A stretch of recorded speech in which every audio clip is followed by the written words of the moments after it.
नमस्कार जय जगन्नाथ शुभ सकाळ गणेश न्यूज आपको स्वागत। आज हूँ जून 27 तारिख शुक्रवार।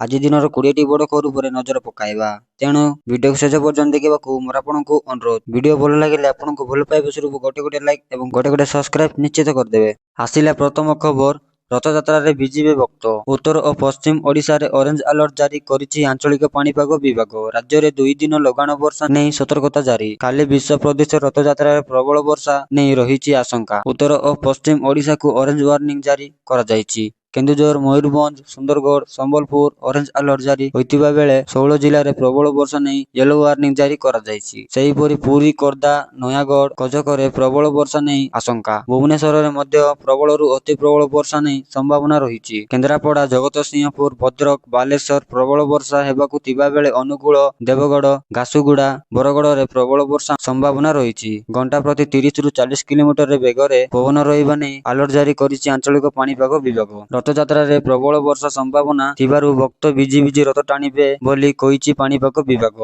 परवर्ती खबर, पढ़िबा पई बदलिला नियम।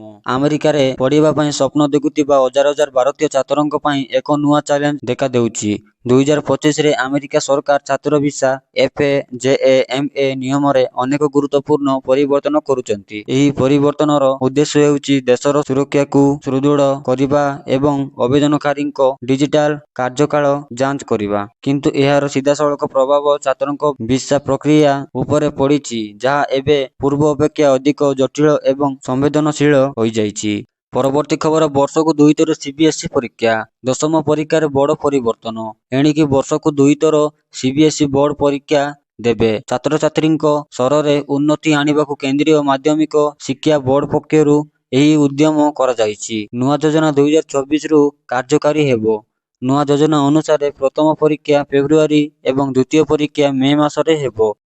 परवर्ती खबर, आवास योजना पाई आवेदन आरंभ। Rajiv Gandhi housing corporation limited Bengaluru केंद्र सरकारक PM योजना 2.0 अधीन रे घर बिना एवं प्लॉट बिना रहुथिबा परिवार को घर जोगाइबा पाई आवेदन फॉर्म प्रकाश करिछि।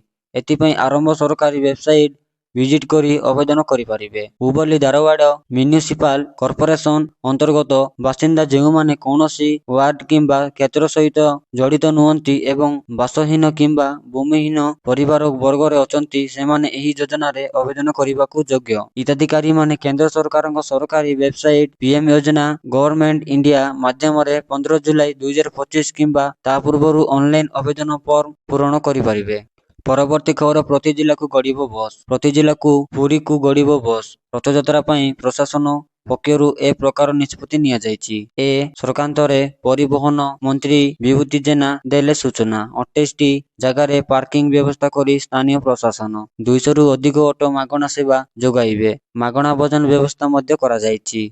अन्यपटे घरोई बस चढ़ा दर कले कार्यानुष्ठान ग्रहण करा जिवो बोली मंत्री चेनावती देइछंती। परवर्ती खबर, PM दारींक पाई उत्साहजनक खबर। PM कर्मचारींक पाई केंद्र सरकार अनेक योजना करिसंती, जहा द्वारा लोकमाने अनेक समय रे लाभवान होती। आपण जानती कि PF कर्मचारी माने मध्य 50,000 टंका अतिरिक्त लाभ पाइबे। चाकरी समय रे जदि आपनको PF कटा जाई थाए तेबे आपनको गुरुत्वपूर्ण जिनिस गुड़िक जानिबाकू पड़िबो, जहा द्वारा आपण सहजरे फायदा उठे पारिबे। EPF रो एपरि एक फॉर्म अछि जेउथिरे लॉयल्टी कम लाइफ सुविधा अंतर्भुक्त। एतिरे कर्मचारी सीधासळख 50,000 टंका पर्यंत सुविधा दिया जाए। आपनको केवल एहार सर्वपूरण करबाकू पड़िबो। जदि PF कर्मचारी माने अतिरिक्त 50,000 टंकार लाभ पाइबाकू चाहुचंती तेबे सेमानकू किछि जिनिस जानिबाकू पड़िबो। लगातार 20 वर्ष पई समान अकाउंट रे कंट्रीब्यूशन करिबा परे जणे शहर रे लॉयल्टी कम लाइफ सुविधा लाभ पाइबो। जदि आपण माने सब्सक्राइब करिदेबे ताहेले मु नेक्स्ट वीडियो रे मु जणाई देबी। परवर्ती खबर, ब्लैक बॉक्स रु मिलिला डेटा। मात्र केईटा दिन पर खोलिबो गुजरात। अहमदाबाद एयर इंडिया विमान दुर्घटनार गुमर।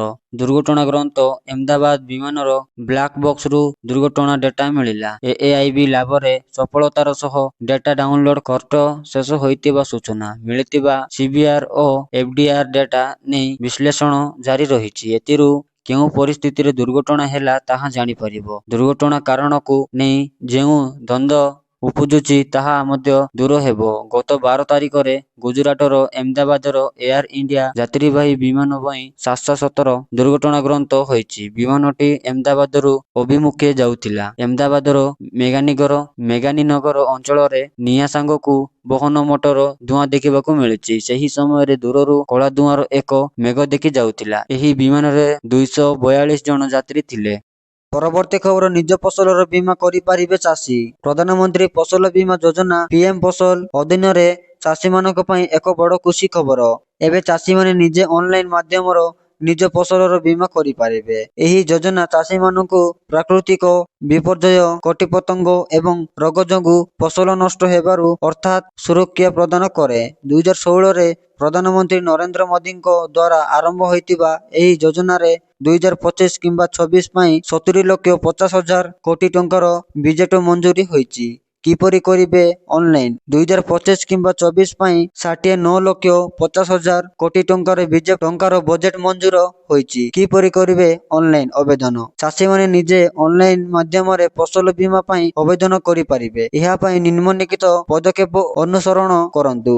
ଅଫିସିଆଲ ୱେବସାଇଟରୁ ଯାଆନ୍ତୁ କିମ୍ବା ମୋର ଡିସ୍କ୍ରିପସନରେ ମୁଁ ଦେଇଦେବି, ଆପଣମାନେ କ୍ଲିକ୍ କରିକି ଦେଖ। ପ୍ରଧାନମନ୍ତ୍ରୀ ଫସଲ ବୀମା ଯୋଜନାର ଅଫିସିଆଲ ୱେବସାଇଟ ବୀମା ଫସଲ ଗଭର୍ଣ୍ଣମେଣ୍ଟ ଇଣ୍ଡିଆ ଲେଖନ୍ତୁ। ଫାର୍ମର କର୍ଣ୍ଣର ହୋମ୍ ପେଜରେ ଥିବା ଫାର୍ମର କର୍ଣ୍ଣର ୱେବକୁ କ୍ଲିକ୍ କରନ୍ତୁ ଏବଂ ଆପ୍ଲାଏ ଫର କ୍ରପ୍ ଇନ୍ସ୍ୟୁରାନ୍ସ ବାଇ ଫାର୍ମର ବିକଳ୍ପ ଚୟନ କରନ୍ତୁ। ରେଜିଷ୍ଟ୍ରେସନ, ଯଦି ଆପଣ ନୂଆ ଚାଷୀ ତେବେ ଗେଷ୍ଟ ଫାର୍ମର ଭାବେ ରେଜିଷ୍ଟର କରନ୍ତୁ। ପୁରୁଣା ଚାଷୀମାନେ ନିଜର ଲଗ୍ଇନ୍ ତଥ୍ୟ ବ୍ୟବହାର କରି ଆଗକୁ ବଢ଼ିପାରିବେ। ଆପଣମାନେ ସବସ୍କ୍ରାଇବ କରିବେ, ତାହେଲେ ମୁଁ ନେକ୍ସଟ ଭିଡ଼ିଓରେ ଶିଖେଇ ଦେବି।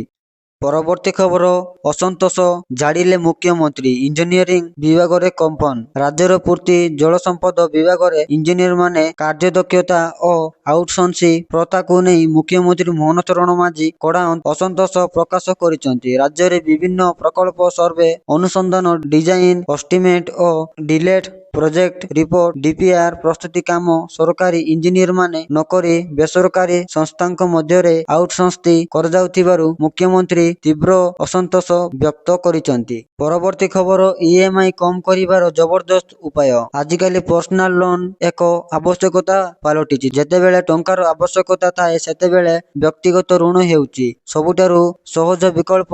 ଏହି କାରଣରୁ ଅନେକ ଲୋକେ ବ୍ୟାଙ୍କ ଏବଂ ଏନବିଏଫ୍ସି ଗୁଡ଼ିକ ଅଧିକ ସୁଧ ନେବା ସର୍ତ୍ତେ ପର୍ସନାଲ ଲୋନ୍ ନେଉଛନ୍ତି। ଯଦି ଆପଣ ମଧ୍ୟ ବ୍ୟକ୍ତିଗତ ଋଣ ନେଉଛନ୍ତି ଏବଂ ଇଏମ୍ଆଇର ବୋଝ ଆପଣଙ୍କୁ ଚିନ୍ତାରେ ପକାଇଛି, ତେବେ ଆପଣ କିଛି ଉପାୟରେ ନିଜର ଇଏମ୍ଆଇ ହ୍ରାସ କରିପାରିବେ। ଆସନ୍ତୁ ଜାଣିବା ଇଏମ୍ଆଇ କିପରି ହ୍ରାସ କରିବେ।